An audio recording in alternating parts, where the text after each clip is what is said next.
नमस्कार, मंडल news bulletin में आपका स्वागत है। आइए पेश करते हैं आज के प्रमुख व मुख्य समाचार।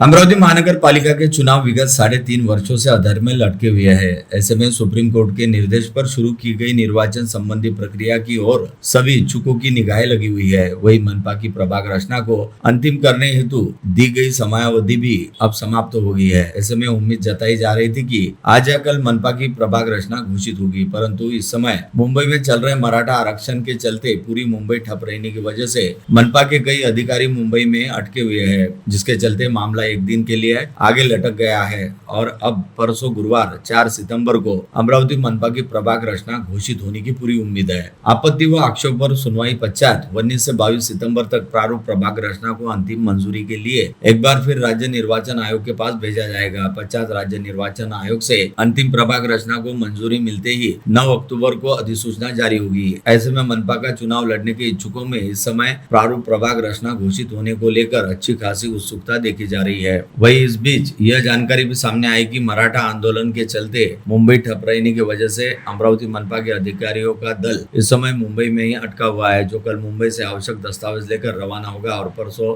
मनपा की प्रारूप रचना घोषित होगी।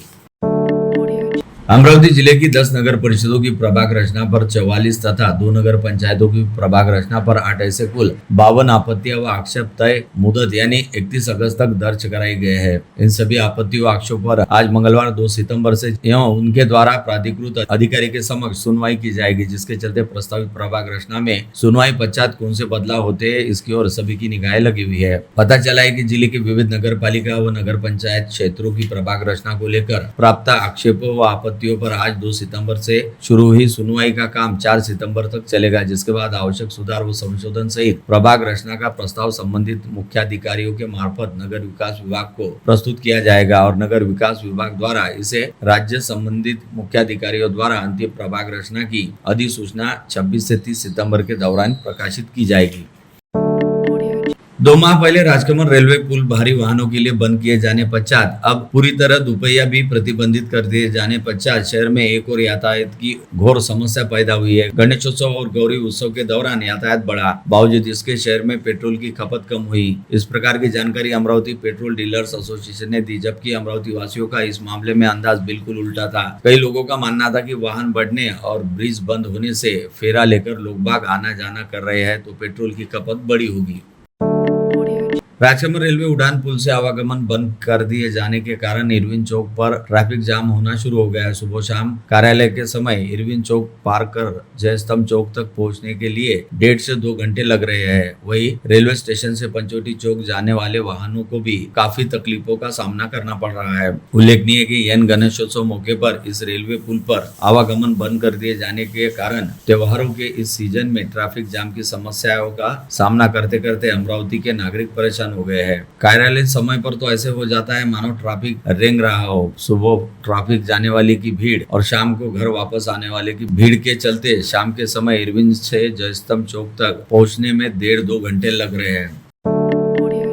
जिले में एकमात्र सबसे बड़े बांध अपर वर्धा प्रकल्प के जलग्रहण क्षेत्र में लगातार हो रही बारिश तथा बांध से आकर मिलने वाली नदियों में बाढ़ की स्थिति के चलते इस बांध में पानी की आवक लगातार बढ़ती जा रही है, जिससे बांध का जलस्तर लगातार बढ़ रहा है। इस बात के मद्देनजर बांध प्रशासन द्वारा विगत कुछ दिनों से बांध के 13 में से कुछ दरवाजों को खोलकर बांध से वर्धा नदी में पानी छोड़ने की शुरुआत की गई थी, लेकिन इसके बावजूद भी बांध में जल संग्रहण के लगातार बढ़ते रहने वाली स्थिति को ध्यान में रखते हुए आज 2 सितंबर को सुबह 11 बजे अपर वर्धा बांध के सभी 13 दरवाजों को खोलकर वर्धा नदी में जल विसर्ग करना शुरू किया गया है। इसके तहत इस बांध के सभी 13 दरवाजों को 55 सेमी तक खोलकर बांध से प्रति सेकंड 1151.51 घन मीटर पानी वर्धा नदी में छोड़ा जा रहा है। विशेष उल्लेखनीय है कि जारी बारिश के मौसम दौरान यह पहला मौका है जब अपर वर्धा के सभी 13 दरवाजों को खोलने की नौबत आन पड़ी है। वही अपर वर्धा बांध के सभी 13 दरवाजों को खोलकर जल निकासी शुरू किए जाने की जानकारी पता चलते ही इस विलोभनीय दृश्य को देखने हेतु पर्यटकों की भीड़भाड़ अपर वर्धा बांध पर पहुंचनी शुरू हो गई है। अपर वर्धा बांध से वर्धा नदी में किए जा रहे जल विसर्ग के चलते इस समय वर्धा नदी अपने पूरे उफान पर बह रही है, जिसके चलते वर्धा नदी पर अमरावती व वर्धा जिले की सीमा पर धनोड़ी गांव के निकट बनाए गए निम्न वर्धा प्रकल्प यानी बगाजी सागर बांध में भी जमकर पानी की आवक हो रही है और बगाजी सागर बांध में जल संग्रहण व जल स्तर तेजी के साथ बढ़ रहा है, जिसके चलते बांध में जल संग्रहण की स्थिति को नियंत्रित रखने हेतु इस बांध के 31 में से 21 दरवाजे को 30 सेमी तक खोलते हुए वर्धा नदी में प्रति सेकंड 556.374 घन मीटर पानी छोड़ा जा रहा है।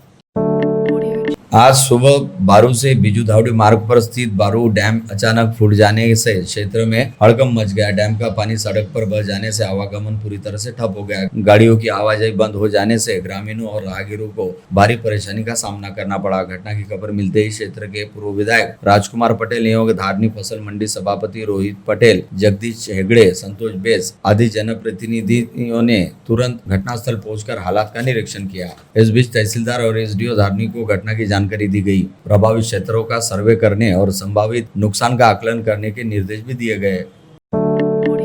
बारिश ने चांदूर बाजार तहसील के ताजनगर रिहायशी इलाके में हाहाकार मचा दिया। विगत भारी बारिश के चलते इलाके के कई घरों में पानी घुस गया। नागरिकों का कहना है कि अब ऐसी स्थिति कभी उत्पन्न नहीं हुई थी। जानकारी के अनुसार ताजनगर परिसर से सटे खेतों में डैम और नहरों से पानी छोड़ा जाता है। साथ ही नागौरी ग्राम क्षेत्र से भी बारिश का पानी इसी दिशा में आता है, लेकिन इस बार पानी निकासी के रास्ते अवरुद्ध हो जाने से संकट गहरा गया।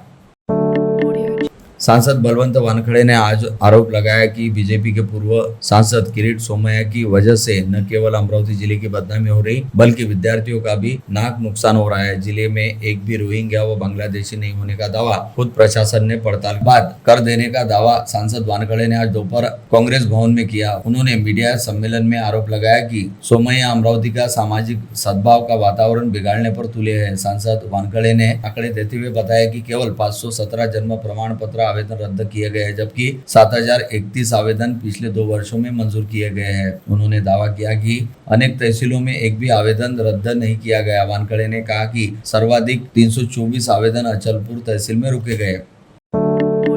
मराठा आरक्षण की लड़ाई को लेकर मुंबई में आंदोलन मनोज जरांगे पाटिल की मांगों को लेकर आज बड़ा मोड़ लाया। राज्य सरकार की ओर से बनी मराठा आरक्षण उपसमिति के सदस्य मंत्री राधाकृष्ण विखे पाटिल, मानकराव कोकाटे, शिवराजेंद्र भोसले, उदय सामंत, गौरे जरांगे पाटिल से इन्होंने मुलाकात की। इस दौरान जरांगे ने बताया कि उनकी ज्यादातर प्रमुख मांगे सरकार ने मान्य कर ली है।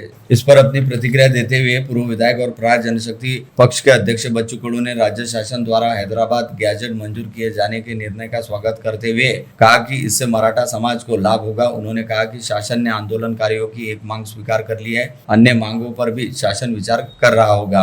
राज्य सरकार में राज्य मंत्री रह चुके बच्चू कडू ने बताया कि मराठवाड़ा पर पहले निजामशाही का राज था, इसलिए हैदराबाद गैजेटियर बना। विदर्भ में कोतवाल बुक के पंजीबद्ध दस्तावेज मान्य किए जाते। कडू ने बताया कि मराठवाड़ा के अधिकांश मराठा कुनबी रहने की जानकारी हैदराबाद गैजेट में दी गई है। यही दस्तावेज मान्य किए जाने से मराठा कुनबी को इसका निश्चित ही फायदा होगा।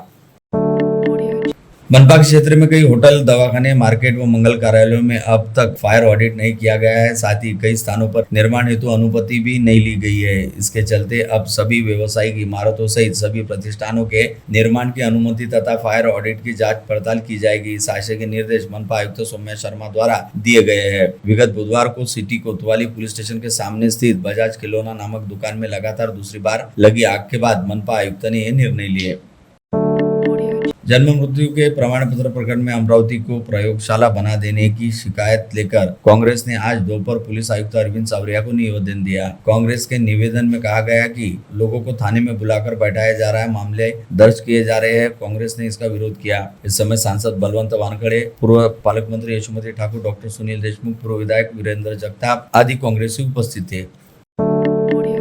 विभागीय संदर्भ सेवा अस्पताल यानी सुपर स्पेशलिटी अस्पताल के विशेषज्ञ डॉक्टरों द्वारा अपने बकाया मानदान की मांग को लेकर काम बंद आंदोलन किया जा रहा है, जिसे लेकर युवक कांग्रेस ने संभागीय राजस्व आयुक्त के नाम ज्ञापन जारी करते हुए चेतावनी दी कि यदि अगले 2 दिन के भीतर विशेषज्ञ डॉक्टरों के बकाया मानदान को अदा करते हुए विभागीय संदर्भ सेवा अस्पताल में शल्यक्रिया संबंधी कामकाज को पूर्ववत सुचारू नहीं किया गया तो युवक कांग्रेस द्वारा सड़क पर उतरकर आंदोलन किया जाएगा।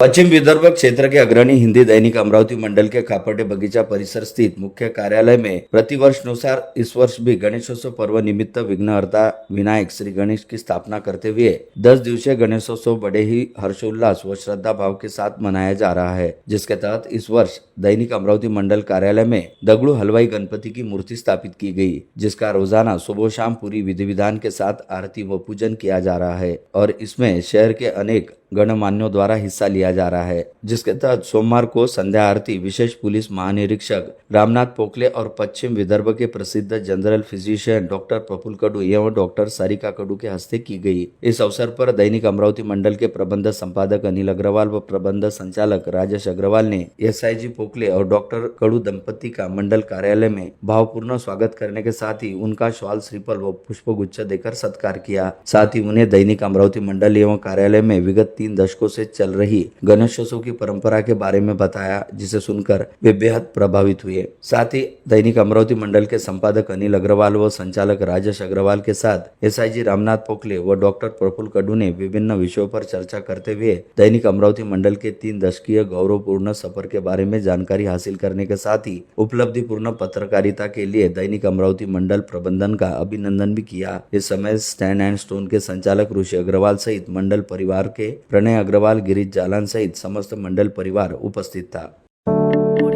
शहर में यातायात व व्यापार की दृष्टि से महत्वपूर्ण बेलोरा हवाई अड्डा शुरू होने का सपना आखिरकार साकार हुआ। इस बेलोरा हवाई अड्डे से अब मुंबई अमरावती मुंबई हवाई सेवाएं शुरू हो गई। जिस समय शहरवासियों का यह सपना साकार हो रहा था, उस समय का दृश्य और अब बेलोरा हवाई अड्डे से उड़ान में आने वाली दिक्कतों को दूर करने स्वयं भगवान गणेश अवतरित होकर स्वयं टावर को अपने कंट्रोल में लेकर यहाँ से रुक रुक कर चलने वाली यात्रा को सुचारू करेगी। इस कामना के साथ बेलोरा हवाई अड्डे की शहर के सुविख्यात व्यवसायी होटल महफिल इन के संचालक अमरनाथ बालकृष्ण परिवार ने गणपति की स्थापना की। विगत 24 घंटे के दौरान जिले में अलग अलग स्थानों पर पानी की तेज बहाव में बह जाने की वजह से 4 लोगों की मौत हो जाने की जानकारी सामने आई है। यह घटनाएं चंद्रभागा, भुलेश्वर, गदशरी जैसी नदियों में आई बाढ़ की वजह से घटित हुई। संबंधित क्षेत्रों की पुलिस ने आकस्मिक मौत का मामला दर्ज करते हुए जांच शुरू की है। इस संदर्भ में मिली जानकारी के मुताबिक अंजनगांव सुरजी तहसील के सुरवाड़ा गाँव में रहने वाले ज्ञानदीप देवीदास पारिसे की गाय चंद्रभागा नदी की ओर जा रही थी, जिसे नदी से दूर भगाते हुए पहुंचे ज्ञानदीप पारिसे का पैर फिसल जाने से वह खुद ही नदी में जा गिरा। तैरना न आने की वजह से उनकी तेज बहाव में वो बह गए और मौत हो गई। उधर दरियापुर तहसील अंतर्गत लाखनवाड़ी निवासी चंदू दादाराव ढोके भुलेश्वर नदी में बह जाने की वजह से उनकी भी मौत हो गई। चंदू ढोके 19 अगस्त से लापता थे और 31 अगस्त को चंदू ढोके का शव लेगांव स्थित भुलेश्वरी नदी के किनारे बरामद हुआ। इसके अलावा पतरोड के निकट आरेक गांव खेत परिसर से होकर बहने वाली चंद्रभागा नदी में डूब जाने से नैलकाल बाबू भोलूकर इनकी मौत हो गई।